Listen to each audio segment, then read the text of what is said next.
નમસ્કાર મિત્રો, તો એવું શું થઈ ગયું કે આ બે ગાડીવાળા આપણી ગાડી રોકી લીધી છે?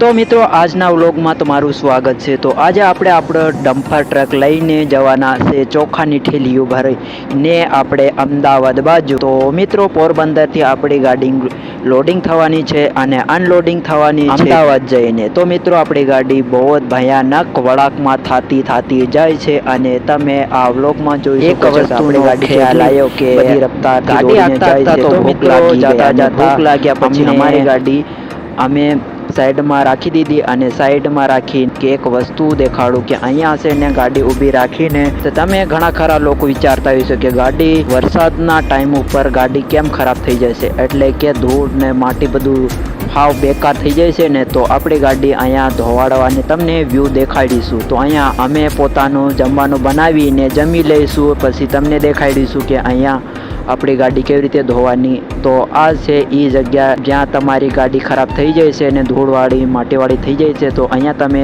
ધોવાડી શકો છો। એનો માત્ર પ્રાઇસ રહેશે 150 રૂપિયા। એટલે મિત્રો આ વ્લોગમાં તમારું તો મિત્રો આ વ્લોગમાં બસ એટલું જ। અને અહીંયા જમ્યા પછી આપણે નીકળી ગયા છે આપણો ડમ્પર ટ્રક લઈને અમદાવાદ બાજુ। તો મળીએ નવા વ્લોગમાં।